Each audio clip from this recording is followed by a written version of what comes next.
গতকালকে যশোরে ছিলাম।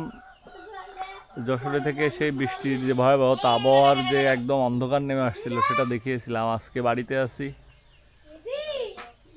এখন সকাল 10টা বাজে। এখানেও আস্তে আস্তে অন্ধকার হয়ে আসতেছে, মনে হচ্ছে একটু পরেই বৃষ্টি হবে।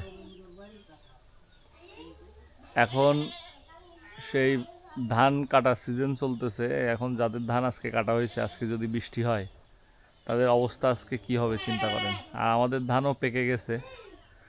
আজকে সকালে বিলে যেতে চাইছিলাম, কিন্তু এখন দেখা যাচ্ছে আবহাওয়ার যে অবস্থা, হয়তো বিলে যাওয়া যাবে না। অনেকেই দেখলাম ধান কাটতেছে, মানে দেখলাম না, শুনলাম যে ধান কাটতেছে। তাহলে তাদের অবস্থাটা আজকে কি হতে পারে? খুব ভয়াবহ অবস্থা হবে বলে আশা রাখতেছি যদি বৃষ্টি হয়। তো এত টাকা খরচ করার পরে এই বৃষ্টির কারণে যদি ধান নষ্ট হয়ে যায়, তো চিন্তা করেন। এরপরও হচ্ছে কৃষক ধানের দাম পায় না। চাল যদিও বেশি দামে কিনতে হয়, কিন্তু কৃষকের আর ধানের দাম নাই। এখন নাকি ধান অবিক্রি, মানে ধানের কোনো দামই নাই, 1000 টাকা মন। হ্যাঁ মা, কি জিনিস বুঝিনি? দুর্গা মা, ও আচ্ছা।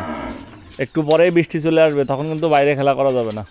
এই যে আকাশের দেখো অবস্থা কি।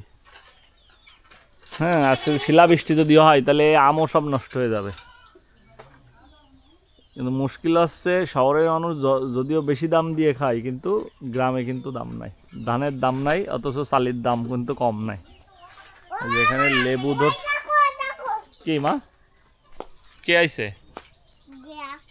কে কে বলো? প্রমিত, প্রমিত, প্রমিত আইছে।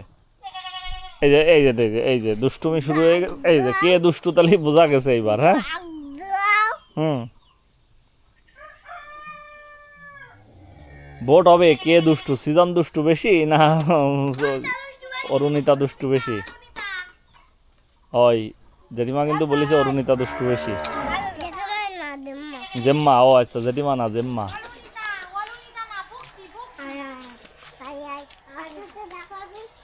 যাক, মোটের উপর কথা, শুক্রবার দিনটা আসলেই ভালো কাটবে। সবাই ভালো থাকবেন। সিজন সে সকাল থেকে ব্যস্ত ভিডিও বানানোর জন্য, নতুন নতুন ভিডিও চলে আসবে, তাই তো? একটু চুলি স্টাইল দাও। ঠিক আছে।